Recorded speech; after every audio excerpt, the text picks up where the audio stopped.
उम्रे दराज मांग कर लाए थे 4 दिन और 2 आरज़ू में कट गए 2 इंतजार में। लाइफ स्पैन का इससे बेहतर और कोई डिफिनेशन हो नहीं सकती बहादुर शाह जफर के इस शेर से लेकर।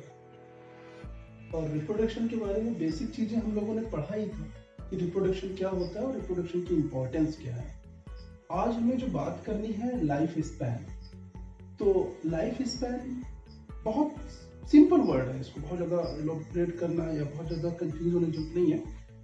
टाइम पीरियड बर्थ से लेकर के और नेचुरल डेथ के बीच का जो टाइम पीरियड है, एक बर्थ और बर्थ से लेकर के नेचुरल डेथ, इसके बीच का जो ये टाइम है, ये जो टाइम है, ये इस टाइम को क्या कह रहे हैं? इस टाइम का जो नाम है वो क्या है? Life span. समझ में आया? ये हर एक एनिमल में अलग अलग हो सकता है। डिफिनेशन लिख लेते हैं। Time period between birth to natural death is called life। ठीक है? जन्म से लेकर के और मृत्यु के बीच का जो एक समय है, इस पूरे समय को हम क्या कह रहे हैं? Time period. किसके बीच में? बर्थ से लेकर के नेचुरल डेथ के बीच का जो टाइम पीरियड है उसको हम क्या कह रहे हैं? Life span. अब ये लाइफ स्पैन हर एक एनिमल में अलग अलग हो सकता है। जैसे भाई डॉग में देखें तो डॉग में आपका 15 से लेकर के 25 ईयर्स तक हो सकता है। अगर आप ह्यूमन में देखें तो ह्यूमन में पहले कुछ ज्यादा था, अब क्या है? आपका 60 से लेकर के 80 ईयर्स तक हो सकता है। अब ऐसा नहीं कि 80 ईयर्स के बाद में नहीं होगा, 80 ईयर्स के बाद में भी लाइफ रहती है। अब अगर आप हाउस फ्लाई को देखें तो हाउस फ्लाई को आपका 2 से लेकर के 4 डेज में हो सकता है। आप हॉर्स को देखें तो हॉर्स में आपका 20 से लेकर के 30 ईयर्स तक हो सकता है। अलग अलग, सभी में अलग अलग है। अब आप टर्टल में देखें तो टर्टल में ये 120 ईयर से लेकर के 150 ईयर्स हो सकता है। आप पैरट में देखें तो पैरट में लगभग 120 ईयर्स हो सकता है। तो अब ऐसा नहीं कि ये जो टाइम लिखा हुआ, जैसे कोई डॉग है तो अब डॉग वो मान लो 5 ईयर्स में खत्म हो गया या 26 ईयर्स में खत्म हो रहा है, तो इसका मतलब ये नहीं है कि उसमें वो लाइफ स्पैन नहीं है। लाइफ स्पैन एक कैलकुलेशन है, एक नेचुरल डेथ की मानी जा रही है। मान लो कोई बीच में ही उसका खत्म हो गया, कुछ बीच में उसकी डेथ हो गई, तो ऐसा नहीं कि वो उसका लाइफ स्पैन नहीं होगा, वो अलग चीज है, उस पर हम डिस्कस नहीं करेंगे। दूसरा जो पॉइंट है जो इसमें महत्वपूर्ण क्या है, ये देखिए, ये कभी कभी नीट में पूछ लेते हैं कि in following which one is the life span of the dog या हॉर्स। ऐसे हालांकि ऐसे क्वेश्चन आते नहीं है, लेकिन फिर भी थोड़ा सा आइडिया होना चाहिए। ठीक है, समझ में आ गया? The time period between birth to the natural death is called lifespan. It is different animal, it is different. Like the dog, it is the 15 to 25 years, and in case of the human, it is 60 to 80 years, and housefly, it is the 2 to 4 days, and the horse, it is the 20 to 30 years, and in case of turtles and parrot, respective 120 and 125 years. It is a different type of animals have different life span. ये चीज है। दूसरी चीज जो महत्वपूर्ण है, जो आपको याद रखना है कि ये जो लाइफ स्पैन है, ये किसी तरीके से बॉडी कंपोजिशन या क्रोमोसोमल नंबर्स या उसका डीएनए या उसकी लाइफ कॉम्प्लेक्सिटी, इस पर डिपेंड नहीं करता। आप समझिए मैं क्या कहना चाह रहा हूँ। क्रोमोसोम नंबर पे भी लाइफ स्पैन डिपेंड नहीं करता है। बॉडी का ऑर्गेनाइजेशन क्या है, बॉडी ऑर्गेनाइजेशन वो टिश्यू लेवल ऑर्गेनाइजेशन है या फिर वो आपका body system level of organisation है या टिश्यू लेवल ऑफ ऑर्गेनाइजेशन है या सिर्फ organ system of level organisation है, इन चीजों पे डिपेंड नहीं करता है। नंबर ऑफ क्रोमोसोम पे नहीं डिपेंड करता है, बॉडी कॉम्प्लेक्सिटी पे डिपेंड नहीं करता है, बॉडी सिस्टम्स किस बेसिस पे काम कर रहे हैं इन पर डिपेंड नहीं करता है। तो किस पे लाइफ स्पैन डिपेंड करता है, ये अभी भी एक रिसर्च का विषय है जिस पे चल रहा है, सब कुछ रिसर्च हो रहा है, तो भी कुछ कह नहीं सकते इस पे। तो महत्वपूर्ण बात जो आपको याद रखना है, ये हम लिख सकते हैं यहाँ पे, life span not depend on chromosome structure and number, body structure and organization,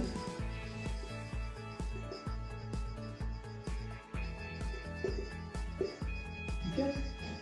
किसी तरीके से क्रोमोसोम के नंबर पे नहीं डिपेंड कर रहा है, क्रोमोसोम के स्ट्रक्चर पे नहीं डिपेंड कर रहा है, बॉडी स्ट्रक्चर पे नहीं डिपेंड कर रहा है, बॉडी ऑर्गेनाइजेशन पे नहीं। ठीक है, ये आपको याद रखना है। नीट में ऐसा एक क्वेश्चन आया था, in following which one decide the life span of the animals. तो वहां पे क्रोमोसोम था, आपका बॉडी ऑर्गेनाइजेशन था, टिश्यू लेवल ऑर्गेनाइजेशन लिखा हुआ था, और ऐसा लिखा था नन ऑफ अबव, ऐसे लिखा हुआ था नन ऑफ दीज। तो वहां पे जो आपका आंसर सही था वो नन ऑफ दीज ही था। ठीक है, समझ में आया? आगे बढ़ते हैं। यहां से अब लाइफ स्पैन वाला भी चीजें खत्म हो गई। यहाँ पे आपको ज्यादा जो नीट के, अगर हम प्री मेडिकल बेसिस पे देखें तो आपको ज्यादा यहाँ पे याद रखना सिर्फ ये है, कुछ खास चीजें याद नहीं रखनी है कि हमारा लाइफ स्पैन चीजों पे नहीं डिपेंड करता है। याद रखना है लाइफ स्पैन क्या है कि बर्थ से नेचुरल डेथ के बीच का जो टाइम पीरियड है वो है, और अलग अलग एनिमल में क्या क्या लाइफ स्पैन है उसका भी मैं स्क्रीनशॉट डाल दूंगा, तो वो आप पढ़ लीजिएगा, थोड़ा और आसान हो जाएगा। इसके बाद अब यहीं से हम आगे बढ़ेंगे टाइप ऑफ रिप्रोडक्शन, है ना, टाइप ऑफ रिप्रोडक्शन। देखिए, ये थोड़ा सा आपको यहाँ पे आराम से समझना है और अच्छे से समझना है। टाइप ऑफ रिप्रोडक्शन, कि रिप्रोडक्शन के कितने प्रकार होते हैं। तो बेसिकली अगर आप देखें तो रिप्रोडक्शन सिर्फ दो तरीके का होता है। पूरे जितने भी लिविंग ऑर्गेनिज्म है उनमें से दो ही तरीके का रिप्रोडक्शन होता है। एक है आपका एसेक्सुअल रिप्रोडक्शन, एक आपका है एसेक्सुअल रिप्रोडक्शन, और दूसरा है आपका सेक्सुअल रिप्रोडक्शन। एसेक्सुअल और सेक्सुअल। देखिए यहाँ पे जो एसेक्सुअल वर्ड है ये मिलकर जो बना है ए और सेक्स। तो ए यहाँ पे प्रेफरेंस, देखिए ए ज्यादातर अगर आप बायो में देखें प्रेफरेंस में अगर ए है और वर्ड का कोई एक मतलब है तो यहाँ पे हमेशा नो रहता है इसका मतलब, और सेक्सुअल मतलब सेक्स हो गया, तो यहाँ पे नो सेक्स। सेक्स का वर्ड का जहाँ पे मतलब है वो है जेंडर से, यहाँ पे कोई जेंडर नहीं है। तो एक तो ये चीज याद रखना है। सेक्सुअल में यहाँ पे सेक्स होते हैं, sex are present, means male और फीमेल्स होते हैं, सेक्स आर प्रेजेंट। यहाँ पे ऐसा नहीं होता। ठीक है, शुरुआत करते हैं एसेक्सुअल से।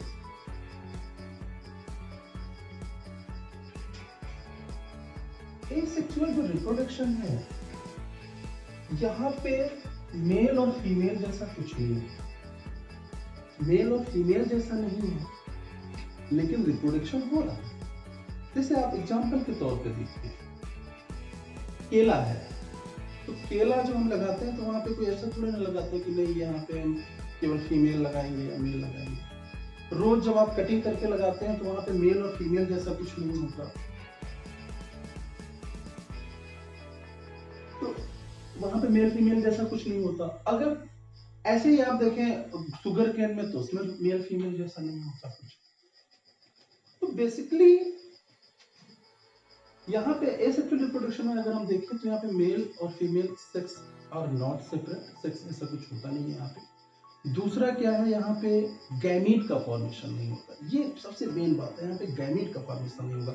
अब जब यहाँ पे मेल और फीमेल जैसा कुछ नहीं है तो गैमीट का भी फॉर्मेशन नहीं होगा, और जब गैमीट का फॉर्मेशन नहीं हो रहा है तो फर्टिलाइजेशन नहीं होगा, और अगर फर्टिलाइजेशन नहीं है तो जाइगोट का भी फॉर्मेशन नहीं होगा, और जाइगोट नहीं बनेगा तो एम्ब्रियो का डेवलपमेंट भी नहीं होगा। मतलब आप ये देखें कि जो प्री फर्टिलाइजेशन इवेंट होते हैं और पोस्ट फर्टिलाइजेशन जो इवेंट होते हैं वो दोनों के दोनों यहाँ पे फुल्ली एब्सेंट होते हैं। पहली बात जो दिमाग में रखना है हमेशा वो ये कि प्री फर्टिलाइजेशन और post fertilisation events are absent in asexual reproduction, ये याद रखना है। दूसरी चीज बेसिकली अगर आप देखें तो एसेक्सुअल रिप्रोडक्शन ये लोअर एनिमल्स में होते हैं और प्लांट्स में होते हैं। लोअर एनिमल्स और प्लांट्स में प्रेजेंट होते हैं, हाई एनिमल और प्लांट में नहीं होते। अगर आप देखें सिर्फ शुरुआत में अगर आप अगर आप इनवर्टिब्रेट्स में देखें तो आपको प्रोटोजोआ में मिलेगा, आपको पोरिफेरा में मिलेगा, सिलेंटेटा के कुछ केसेस में मिलेगा, एनिलिडा में बहुत ही रेयर केसेस मिलेगा। और जैसे जैसे आप इवोल्यूशन में ऊपर बढ़ते जाएंगे आपका एसेक्सुअल रिप्रोडक्शन वहां पे प्रेजेंट नहीं होगा। अगर आप प्लांट में देखें तो लोअर जो प्लांट है, चाहे आप एल्गी को ले लो, चाहे आप ब्रायो को ले लो, चाहे आप टेरिडो में बहुत कम केसेस में है, बाकी एल्गी और ब्रायो में ज्यादा है, फंगस के केसेस में है। तो जो लोअर प्लांट और एनिमल है वहीं पर एसेक्सुअल रिप्रोडक्शन होगा, क्योंकि जैसे जैसे प्लांट और एनिमल इवोल्यूशन में ऊपर की तरफ बढ़ते जाएंगे वहां पे सेक्स सेपरेट होना शुरू हो जाएंगे, और जब सेक्स सेपरेट होंगे तो वहां पे गैमीट बनेंगे, और जब गैमीट बनेंगे तो फर्टिलाइजेशन होगा, फर्टिलाइजेशन होगा तो जाइगोट होगा। तो अगर ये सब प्रोसेस होगा तो एसेक्सुअल रिप्रोडक्शन वहां पे एब्सेंट होगा। तो इससे एसेक्सुअल रिप्रोडक्शन थोड़ा सा और एक चीज समझना है कि यहाँ पे एसेक्सुअल रिप्रोडक्शन की जरूरत क्या है, क्या इंपॉर्टेंस है एसेक्सुअल रिप्रोडक्शन, वो पढ़ लेंगे। और उससे पहले हम पढ़ लेते हैं एसेक्सुअल रिप्रोडक्शन होता क्या है। Asexual reproduction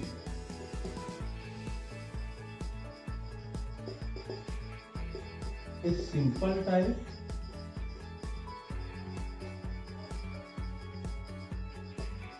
it complete by single parent, या इसको ऐसे भी लिख सकते हैं सिंगल पेरेंट, या इंडिविजुअल, यहाँ पे पेरेंट की जगह पे हम इंडिविजुअल भी लिख सकते हैं, और involve in such type of reproduction।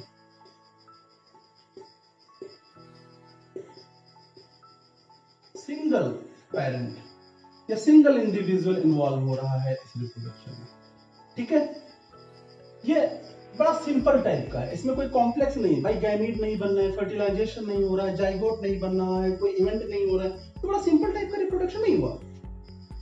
दूसरा क्या है, इसमें सिंगल पेरेंट, केवल एक, कोई मेल फीमेल जैसा नहीं है भाई। अमीबा अगर बाइनरी फिजन कर रहा था तो मेल फीमेल नहीं होता। स्पायरोगायरा में अगर स्पायरोगायरा अगर रिप्रोड्यूस कर रहा है तो उसमें मेल फीमेल जैसा कुछ नहीं होता। पैरामीशियम अगर बाइनरी फिजन कर रहा है तो उसमें मेल फीमेल जैसा कुछ नहीं है। तो इसमें सिंगल पेरेंट है, ठीक है, और एक सिंगल इंडिविजुअल है जो पार्टिसिपेट किसमें कर रहा है, रिप्रोडक्शन। समझ में आ गई बात। और एक चीज जो इसमें महत्वपूर्ण है जो आपको याद रखनी होगी, नो गैमीट और फॉर्म। गैमीट का फॉर्मेशन नहीं होता, यानी अगर सीधे शब्दों में कहें, बिल्कुल सीधे शब्दों में कहें तो हम कह सकते हैं गैमीटोजेनेसिस, गैमीटोजेनेसिस क्या होती है, एब्सेंट होती है। गैमीटोजेनेसिस क्या होती है, एब्सेंट होती है। नीचे समझ में नहीं आ रहा होगा, फिर से लिख देंगे। तो ये चीजें समझ में आ गई। थोड़ा सा और इसको डिटेल में पढ़ लेते हैं। गैमीटोजेनेसिस एब्सेंट है यहाँ पे। गैमीटोजेनेसिस क्या है, गैमीटोजेनेसिस क्या है, एब्सेंट है। गैमीटोजेनेसिस तो पता ही होगा क्या होता है भाई, गैमीटोजेनेसिस तो आपको पता होगा, आपने 10th में पढ़ा है। गैमीटोजेनेसिस क्या होता है भाई, फॉर्मेशन ऑफ गैमीट। गैमीट के फॉर्मेशन को क्या कहते हैं, गैमीटोजेनेसिस। तो यहाँ पे गैमीटोजेनेसिस का प्रोसेस नहीं हो रहा, यानी गैमीट्स आर एब्सेंट। यहाँ पे गैमीट क्या होते हैं, गैमीट यहाँ पे भाई एब्सेंट होते हैं। और जब गैमीट होते हैं एब्सेंट तो क्या होगा, जब गैमीट एब्सेंट होंगे तो क्या होगा बताओ भाई, गैमीट एब्सेंट होंगे तो फर्टिलाइजेशन होगा क्या, नहीं होगा। फर्टिलाइजेशन एब्सेंट होता है। अब जब फर्टिलाइजेशन एब्सेंट होगा तो क्या होगा, जाइगोट, एम्ब्रियो और नॉट फॉर्म्ड। जाइगोट और एम्ब्रियो भी नहीं बनेंगे। देखिए इसको थोड़ा सा और डिटेल में हम लोग पढ़ेंगे, अभी यहाँ तक हमें लोग समझ में आनी चाहिए कि भाई सीधी सीधी बात है कि यहाँ पे सिंगल पेरेंट जो है इन्वॉल्व हो रहे हैं। सिर्फ एक सिंगल इंडिविजुअल, उसमें मेल फीमेल जैसा कोई सेपरेशन नहीं हो रहा है, वो इन्वॉल्व हो रहा है रिप्रोडक्शन में और रिप्रोडक्शन कंप्लीट कर रहा है, ठीक है। गैमीटोजेनेसिस नहीं हो रहा, यानी gamete male female, male gamete या फीमेल गैमीट ऐसा कुछ नहीं है। अब जब गैमीट का फॉर्मेशन नहीं होगा तो फर्टिलाइजेशन भी नहीं होगा, और जब फर्टिलाइजेशन तो जाइगोट और एम्ब्रियो जैसा कुछ नहीं बनेगा। अब इंपॉर्टेंट बात क्या है यहाँ पे कि जो ऑफस्प्रिंग बनेंगे, नंबर ऑफ ऑफस्प्रिंग जो बनेंगे वो ज्यादा बनेंगे। कैसे? आप भाई जैसे थोड़ी देर के लिए मान लेते हैं आप रोज को कट करके लगाते हो, तो रोज का एक स्टेम है तो उसको आप कट करके लगा रहे हो। जैसे मान लो एक रोज स्टेम है ऐसे, तो ये मान लो रोज है ऐसे, तो आप इसको मान लो 4 पार्ट में आपने इसको कट कर दिया, 1 2 3 4, तो एक ये, दो ये, तीसरा ये और चौथा ये। अब इन चारों को आप अलग अलग लगाओगे तो 4 प्लांट बन जाएंगे सिंगल टाइम में। और यही अगर सीड से करना होता तो एक सीड से एक ही प्लांट बनता। तो नंबर ऑफ ऑफस्प्रिंग किसमें ज्यादा होंगे? हमेशा नंबर ऑफ ऑफस्प्रिंग हमेशा किसमें ज्यादा होंगे? एसेक्सुअल रिप्रोडक्शन में। ये आपको याद रखना है, ये आपको प्री मेडिकल के लिए याद रखना है। Number of offspring, number of offspring, offspring का मतलब पता है ना भाई? ऑफस्प्रिंग का मतलब क्या होता है? संतानें। तो number of offspring is more in asexual reproduction. ठीक है। दूसरा क्या है? अब अगर हम बात करें एनर्जी के बेसिस पे, तो एनर्जी यहाँ पे कम लगेगी या ज्यादा लगेगी? आप सोच के बताओ। एनर्जी यहाँ पे भाई कम लगेगी। कैसे कम लगेगी भाई? गैमेट का प्री फर्टिलाइजेशन और पोस्ट फर्टिलाइजेशन दोनों इवेंट तो हो नहीं रहे, दोनों इवेंट नहीं हो रहे हैं। अब जब इवेंट कम है तो क्या होगा? तो क्या होगा भाई? तो एनर्जी क्या होगी? लेस होगी। Less energy needed, less energy needed. और क्यों लेस एनर्जी होगी? Because pre fertilisation and post fertilisation event are absent. समझ में आया? एनर्जी क्यों कम लगेगी भाई? क्योंकि यहाँ पे प्री फर्टिलाइजेशन और पोस्ट फर्टिलाइजेशन। प्री फर्टिलाइजेशन कौन कौन से होते हैं आपके? स्पर्मेटोजेनेसिस, सॉरी गैमेटोजेनेसिस हो गया, और इजैकुलेशन हो गया, फर्टिलाइजेशन हो गया। और पोस्ट फर्टिलाइजेशन क्या हो गया? एम्ब्रियो डेवलपमेंट हो गया, जाइगोट फॉर्मेशन हो गया, एम्ब्रियो डेवलपमेंट हो गया, ये फीटस डेवलपमेंट हो गया, वो तो पोस्ट फर्टिलाइजेशन में होंगे। तो ये दोनों इवेंट यहाँ पे एब्सेंट होंगे। जब ये दोनों इवेंट यहाँ पे एब्सेंट होंगे तो एनर्जी कैसी होगी? कम लगेगी। किसके कंपेयर में? सेक्सुअल रिप्रोडक्शन के कंपेयर में यहाँ पे एनर्जी कम लगेगी। बिल्कुल याद रखना दिमाग में। तीसरा पॉइंट, टाइम की बेसिस पे अगर हम देखें तो टाइम किसमें ज्यादा लगेगा भाई? देखो ऑफस्प्रिंग किसमें ज्यादा बनेंगे? एसेक्सुअल रिप्रोडक्शन में। एनर्जी किसमें कम लगेगी? एसेक्सुअल रिप्रोडक्शन में। और अगर टाइम टेकिंग की बेसिस पे देखें, टाइम की बेसिस पे, तो टाइम भी किसमें कम लगेगा आपको? एसेक्सुअल रिप्रोडक्शन में टाइम कम लगेगा। Asexual reproduction need less time, कम समय लगेगा भाई। जाहिर सी बात है, कम समय लगेगा, बिल्कुल कम समय लगेगा। सेक्सुअल रिप्रोडक्शन में ये सारे इवेंट होने में टाइम जो लगेगा वो यहाँ पे जो इवेंट हो ही नहीं रहे हैं, तो जाहिर सी बात है यहाँ पे टाइम नहीं लगेगा। ठीक है। अब जो इंपॉर्टेंट बात है यहाँ पे, जो थोड़ा सा और इंपॉर्टेंट है, आपको याद रखनी ही होगी कि वेरिएशन के बेसिस पे अगर हम देखें, वेरिएशन, तो एसेक्सुअल रिप्रोडक्शन में वेरिएशन एब्सेंट होता है, और अगर होता भी है तो बहुत ही कम होता है। उसको आप ऐसा नहीं कि आप F1 जनरेशन में और F2 जनरेशन में और P में आप ऑब्जर्व कर लें। जैसे सेक्सुअल रिप्रोडक्शन में क्या है, वहां पे आप देख सकते हैं, आप पेरेंट्स से आप और उसके F1 जनरेशन में आप देखेंगे कुछ ना कुछ आपको चेंजेस लगेंगे। भाई कोई भी माता पिता है, उनकी संतानें 100% एक जैसी नहीं होती हैं, कुछ ना कुछ डिफरेंस होता है। लेकिन आप गन्ने के खेत में चले जाएं, सारे गन्ने आपको एक जैसे लगेंगे। आप गुलाब के खेत में चले जाएं, सभी गुलाब एक जैसे लगेंगे। तो यहाँ पे पेरेंट और ऑफस्प्रिंग के बीच में इतना ज्यादा डिफरेंस नहीं होता, इतना ज्यादा वेरिएशन नहीं होता कि आप उसको ऑब्जर्व कर लें। समझ में आ रही बात? लेकिन ऐसा भी नहीं कि वेरिएशन नहीं होता, वेरिएशन होता है लेकिन बहुत ही लेस होता है। ठीक है। तो variation are absent if present, variation are absent if present, that is in less in number, in less in number या क्वांटिटी, कुछ भी लिख सकते। मेरा मतलब सिर्फ यही बताना है कि यहाँ पे वैसे तो वेरिएशन एब्सेंट ही होगा, और अगर प्रेजेंट है, अगर मैं इसलिए कह रहा हूँ क्योंकि एसेक्सुअल रिप्रोडक्शन में कुछ में सिर्फ वेरिएशन होता है उसके टाइप्स में, वो हम डिस्कस करेंगे। अगर प्रेजेंट भी है तो लेस नंबर में।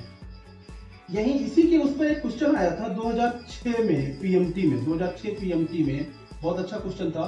उसमें ये लिखा हुआ था कि उसमें ये लिखा था कि पेरेंट में अगर पेरेंट ऐसा लिखा था, in plants their flower is yellow in colour, और उसके जो नई संतानें बनेंगी दूसरे प्लांट अगर हम लगा रहे हैं तो उसमें उसके फ्लावर्स कैसे आएंगे।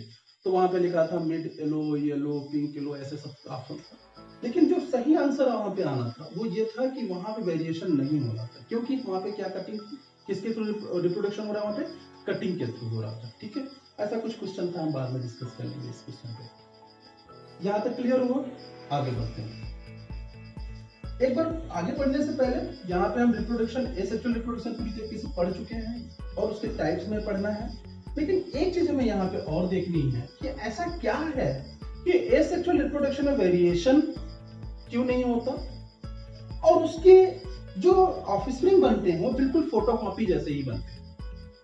ऐसा क्यों होता है, ये थोड़ा सा समझना होगा।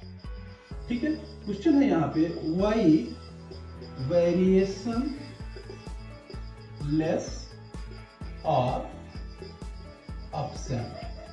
दूसरा यही पे क्वेश्चन है, एंड वाई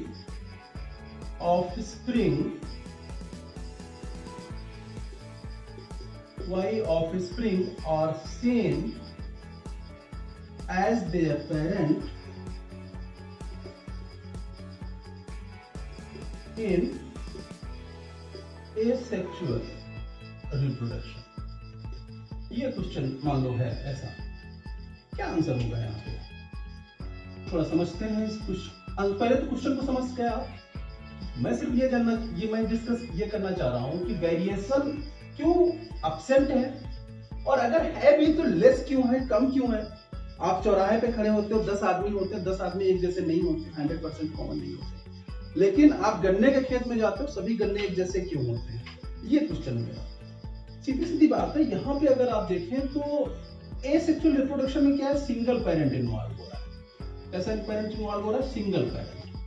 अब जब सिंगल पेरेंट इन्वॉल्व हो रहा है और इसमें गैमीट का भी फॉर्मेशन नहीं हो रहा है, सिंगल पेरेंट इन्वॉल्व हो रहा है, गैमीट का फॉर्मेशन नहीं हो रहा, यानी इसके पास जैसा डीएनए होगा, मान लो ये कोई सिंगल पेरेंट है, ये मान लो अमीबा, ये मान लेते हैं ये अमीबा है, ये अमीबा पेरेंट अमीबा है, ये है आपका पेरेंट अमीबा। अब ये क्या कर रहा है? रिप्रोड्यूस कर रहा है। रिप्रोड्यूस किस मेथड से कर रहा है? मान लो ये बाइनरी फ्यूजन किया भाई, बाइनरी फ्यूजन किया, और बाइनरी फ्यूजन करने के बाद में अब 2 अमीबा डॉटर बन जाएंगी भाई, ये अमीबा ये बन गया, एक अमीबा। सही है, डॉटर क्लियर। अब देखो, जैसा डीएनए इसका होगा, जैसा जेनेटिक मटेरियल पेरेंट का होगा, बिल्कुल वैसा ही तो डॉटर अमीबा का है, क्योंकि यहाँ पे सिर्फ सिंगल पेरेंट इन्वॉल्व हो रहा है। कोई गैमीट का तो फॉर्मेशन हुआ नहीं कि अलग अलग गैमीट आकर के जाइगोट बना रहे हैं, फिर जाइगोट डेवलप हो रहा है एम्ब्रियो में, फिर वो ऐसा फीचर्स बनना है, ऐसा कुछ तो यहाँ पे हुआ नहीं। सिर्फ क्या हुआ? Simple process. यहाँ पे एक अमीबा सेल है, जो सेल डिवीजन हुआ, माइटोसिस हुआ या माइटोसिस हुआ, और उसके बाद में 2 पार्ट में डिवाइड हो गया। तो जैसा यहाँ पे जेनेटिक मटेरियल होगा, सेम इसका डीएनए, इसका अगर देखें, इसका डीएनए पेरेंट अमीबा का जो डीएनए है, और बिल्कुल वैसा ही डीएनए यहाँ पे किसका है? डॉटर अमीबा का। पेरेंट अमीबा का डीएनए और डॉटर अमीबा का डीएनए बिल्कुल एग्जैक्ट है। थोड़ी देर के लिए मान लेते हैं, अगर मान लो यहाँ पे 136 बेस पेयर है, यहाँ पे 136 बेस पेयर है, तो यहाँ पे भी कितना होगा? 136 ही बेस पेयर होगा। यहाँ पे मान लो अगर उसका वेवलेंथ अगर 7 है, तो यहाँ पे भी 7 ही है। तो बिल्कुल सेम कॉपी है डीएनए की। और डीएनए की जब भाई सीधी बात है, यहाँ पे वो क्या रहा है? यहाँ पे एक पेरेंट अमीबा है जो सेल डिवीजन के थ्रू डिवाइड हो रहा है, और 11th में आपने सेल डिवीजन पढ़ा है। सेल डिवीजन में होता क्या है? इस डीएनए का भी रेप्लिकेशन होता है, तो डीएनए का रेप्लिकेशन तो हो गया ना, 2 पार्ट में डिवाइड हो सकता है, तो बिल्कुल सेम ही कॉपी तो बनेगी। सेक्सुअल रिप्रोडक्शन में इसलिए अलग अलग हो जाता है क्योंकि वहां से क्या होता है, 50% डीएनए जेनेटिक मटेरियल कहां से आ रहा है, मेल गैमेट से आ रहा है, 50% कहां से आ रहा है, फीमेल गैमेट से आ रहा है। इसलिए जो नया कंपोजिशन बनता है, नया जो ऑर्गेनिज्म बनता है, नया जो इंडिविजुअल बनता है, वो कैसा होता है, उसमें बिल्कुल चेंजेस होते हैं पेरेंट के कंपेयर में। लेकिन यहाँ पे ऐसा नहीं है। क्लियर हुआ? यहाँ तक सारी चीजें क्लियर हो गई।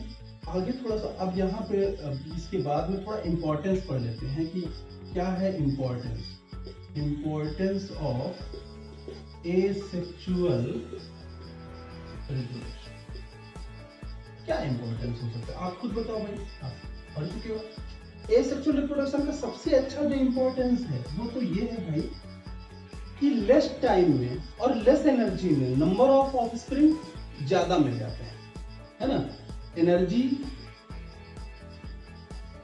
लेस है, टाइम लेस है, इसके बावजूद नंबर ऑफ ऑफस्प्रिंग जो मिल रहे हैं, number of offspring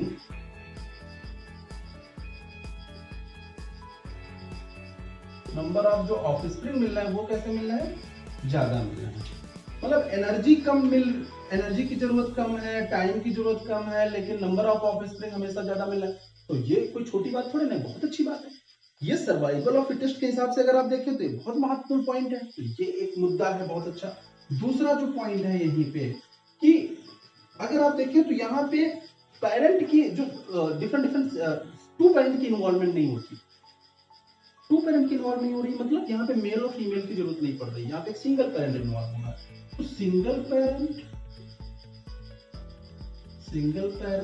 can be reproduced. लेकिन यही आप अगर सेक्सुअल रिप्रोडक्शन में देखें तो वहां पे ऐसा नहीं है।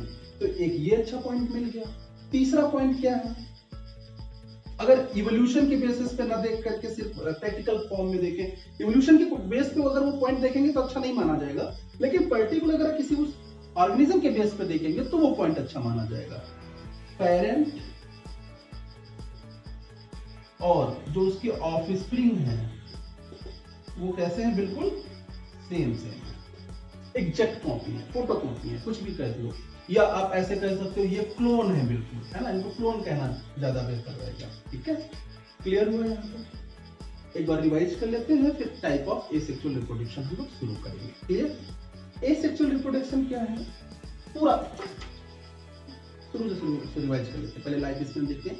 लाइफ स्पैन टाइम पीरियड है बर्थ से लेकर के नेचुरल डेथ के बीच का जो टाइम पीरियड है, जिसमें वो ऑफस्प्रिंग अब जो जिसमें पर्टिकुलर इंडिविजुअल अपने आप को ग्रो करता है, रिप्रोड्यूस करता है और फिर नेचुरल डेथ हो जाती है। तो पूरा टाइम पीरियड जो है लाइफ स्पैन है। ये हर एक एनिमल में, हर एक प्लांट में अलग अलग हो सकता है। ये नहीं डिपेंड करता क्रोमोसोम के स्ट्रक्चर पे, ये नहीं डिपेंड करता डीएनए के स्ट्रक्चर पे, ये नहीं डिपेंड करता क्रोमोसोम के नंबर पे, या बॉडी स्ट्रक्चर पे, या बॉडी ऑर्गेनाइजेशन। क्लियर है? बिल्कुल क्लियर है। इसके बाद में हमने पढ़ा कि एसेक्सुअल रिप्रोडक्शन क्या होता है, टाइप ऑफ रिप्रोडक्शन। इसमें दो तरीके का है, एक एसेक्सुअल है और एक आपका सेक्सुअल रिप्रोडक्शन है। एसेक्सुअल रिप्रोडक्शन क्या है, सीधी सी बात है, it is the type of reproduction in where single parent are involve in reproduction. एक सिंगल पेरेंट है वो इन्वॉल्व हो रहा है रिप्रोडक्शन में। उसके बाद में क्या फॉर्म करता है, ऑफस्प्रिंग बेसिकली फॉर्म करता है। लेकिन यहाँ पे there is no gametogenesis, no fertilisation, no zygote formation, कुछ भी नहीं। वेरिएशन अगर होता भी है तो बहुत ही कम होता है, इतना माइनर होता है कि आप उसको जनरेशन टू जनरेशन नहीं देख सकते। ऐसा क्यों होता है कि वेरिएशन नहीं हो रहा है वहां पे, क्योंकि पेरेंट और जो उसके ऑफस्प्रिंग है उसका डीएनए बिल्कुल सेम है, तो बिल्कुल क्लोन बना रहा है। ठीक है। और दूसरी चीज क्या है कि यहाँ पे अगर हम देखें कि भाई इंपॉर्टेंस क्या है, तो ये कम एनर्जी में, कम समय में नंबर ऑफ ऑफस्प्रिंग ज्यादा प्रोड्यूस कर सकता है। एक सिर्फ सिंगल ऑर्गेनिजम्स रिप्रोड्यूस कर सकता है। पेरेंट और ऑफस्प्रिंग का जो डीएनए है बिल्कुल सेम है। इन पॉइंट के बेसिस पे देखें तो आपका ये एसेक्सुअल रिप्रोडक्शन कंप्लीट होता है। इसके बाद हम लोग बात करेंगे टाइप ऑफ एसेक्सुअल रिप्रोडक्शन की। कोई और डाउट हो तो आप कमेंट सेक्शन में देख सकते हैं।